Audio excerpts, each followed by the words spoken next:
نحمدہ ونصلی علی رسولہ الکریم۔ ایک سوال ہمارے پاس ہے، قرآن مجید میں ارشاد ربانی ما کان لنبی والذین آمنوا ان یستغفروا للمشرکین ولو کانوا اولی قربی من بعد ما تبین لهم انهم اصحاب الجحیم، کہ نبی اور ایمان والوں کو لائق نہیں ہے کہ وہ مشرکوں کی بخشش چاہیں جب ان پر کھل چکا ہو کہ وہ دوزخی ہیں۔ تو پوچھا گیا کہ یہ اس کا شان نزول کیا ہے، یہ آیت مبارکہ کس حوالے سے نازل ہوئی، کس کے متعلق نازل ہوئی؟ بخاری جلد نمبر 3 میں اس کا شان نزول ہے کہ موجود ہے کہ حضور علیہ السلام نے اپنے چچا ابو طالب سے کہا تھا کہ میں آپ کے لیے بخشش استغفار کروں گا جب تک کہ ممانعت نہ کر دی جائے، تو پھر یہ آیت مبارکہ نازل ہوئی ابو طالب کے حوالے سے۔ مستدرک میں ایک اور اس کا شان نزول لکھا ہوا ہے کہ حضور علیہ السلام اپنی والدہ ماجدہ کی قبر پر حاضری کی اجازت چاہی تو یہ آیت مبارکہ نازل ہوئی، مستدرک میں موجود ہے، لیکن یہ درست نہیں ہے۔ نبی کریم علیہ السلام کے جو والدین تھے مومن تھے، موحد تھے۔ اسی طرح یہ جو مومن تھے اور موحد تھے، یہ اہل سنت کا یہ نظریہ، جتنی بھی اہل سنت کی کتب پڑھ لیں آپ، ان سب میں موجود ہے کہ نبی کریم علیہ السلام کے والدین مومن تھے اور موحد تھے۔ تو یہ آیت مبارکہ یہ ابو طالب کے حوالے سے نازل۔ تو ابو طالب کے حوالے سے بخاری شریف میں بھی احادیث موجود ہے، مسلم شریف میں بھی موجود ہے۔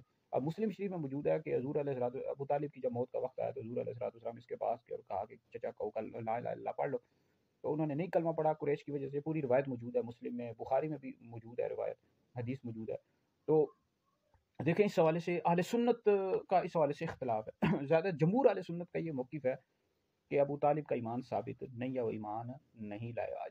تو اس حوالے سے اعلیٰ حضرت امام اہل سنت امام احمد رضا خان فاضل بریلوی رحمۃ اللہ علیہ فتاوی رضویہ میں پورا ایک رسالہ بھی لکھا ہے ابو طالب کے ایمان کے حوالے سے کہ ان کا ایمان ثابت نہیں ہے۔ اچھا، بعض ہمارے اہل سنت کے علماء ان کا موقف یہ ہے کہ ان کا ایمان ثابت ہے، یعنی انہوں نے کلمہ نہیں پڑھا تھا اس وجہ سے کہ قریش حضور علیہ السلام کو تکلیف نہ دے، تو بعد یعنی دل میں وہ ایمان رکھتے تھے۔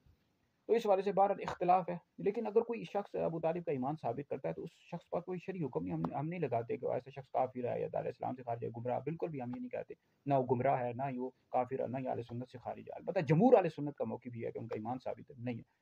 تو بعض ہمارے اکابر علماء نے لکھا ہے کہ ہو سکتا ہے قیامت کے روز ان کی بخشش ہو جائے۔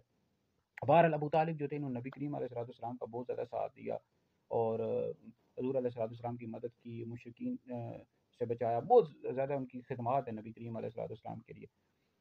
تو عوام کے اندر یہ مسئلہ نہیں چھیڑنا چاہیے، لیکن اگر کوئی پوچھے تو بتا دینا چاہیے۔ اب جیسے ہمارا کچھ عرصہ پہلے کسی شخص نے پوچھا تو ہم نے بتایا، تو اس پر روافظ جو شیعہ تھے انہوں نے بہت شور شرابہ کیا اور کیا کیا دھمکیاں دینا شروع کر دی۔ اہل سنت کے بعض لوگ تھے انہوں نے بھی شور شرابہ کر دیا۔ بھائی ہم اپنی طرف سے تو یہ بات نہیں کہہ رہے نا، اہل سنت کی اب اعلیٰ حضرت نے فتاوی رضویہ میں پورا رسالہ لکھا ہے، پھر اور ہمارے اکابر علماء نے لکھا ہے، ان کو پڑھ لو دیکھ لو، اپنی طرف سے تو نہیں کہہ رہے۔ ہاں البتہ اپنی طرف سے کہہ رہا ہو تو چلو آپ کہیں، تو بڑا شور شرابہ کا بہرحال ہم نے تو موقف بیان کیا تھا نا، اپنی طرف سے تو نہیں کیا، لیکن بہرحال عوام کے اندر یہ نہیں کرنا چاہیے ابو طالب کے حوالے سے، لیکن پوچھا جائے تو پھر بتانا چاہیے۔ تو بہرحال اختلاف ہے، جو ثابت کرتے ہیں ہم نہ ان کو گمراہ کہتے ہیں، نہ ان کو کافر کہتے ہیں، نہ ہی اہل سنت سے خارج کہتے ہیں۔ بہرحال جمہور اہل سنت کا موقف یہ ہے کہ ان کا ایمان ثابت نہیں ہے، اس پر بے شمار دلائل موجود ہیں۔ باقی اس پر اتفاق ہے تمام مسلمانوں کا، نبی کریم علیہ السلام کے 2 چچا ایمان لائے اور نبی کریم علیہ السلام کے صحابہ میں شامل ہیں حضرت سیدنا عباس رضی اللہ تعالیٰ عنہ اور حضرت سیدنا امیر حمزہ رضی اللہ تعالیٰ عنہ۔ ابو طالب کے حوالے سے اختلاف ہے، تو اس حوالے سے شور شرابہ نہیں کرنا چاہیے۔ اب کہیں آج کل کے دور کے بھی علماء وہ ثابت کرتے ہیں ابو طالب کا ایمان، تو بعض لوگ ہیں ان کو کوئی گمراہ کہتا ہے، کوئی اہل سنت، ایسی ہرگز بھی بات نہیں ہے، اس طرح نہیں کرنا چاہیے، ٹھیک ہے جی، وہ گمراہ نہیں ہونا یا اہل سنت سے خارج ہے۔ تو وہ اس وجہ سے ثابت کرتے ہیں کہ حضور علیہ السلام کا انہوں نے بہت زیادہ ساتھ دیا، خدمت کی، تو اس وجہ سے ثابت کرتے رہتے ہیں۔ لیکن بہرحال جو کہتے ہیں ثابت نہیں ہے، وہ بھی کوئی ابو طالب سے نفرت نہیں کرتے، وہ تو بھی ایک شرعی حکم ہے جو حدیث میں آیا، نبی کریم علیہ السلام کی حدیث بتاتے ہیں کہ حدیث میں دیکھو یہ آیا، تفسیر خازن میں، تفسیر کبیر میں موجود ہے کہ ان کا ایمان ثابت نہیں ہے، ایمان نہیں لائے، وہ بھی اپنی طرف سے تو نہیں بتا رہے ہوتے نا۔ تو اس حوالے سے بہت زیادہ شور شرابہ نہیں کرنا چاہیے، فتنہ فساد نہیں کرنا چاہیے۔ تو باقی یہ ویڈیو سنیں، دیگر لوگوں تک پہنچیں، آپ لوگوں کے لیے بہت بڑا صدقہ جاریہ ہے۔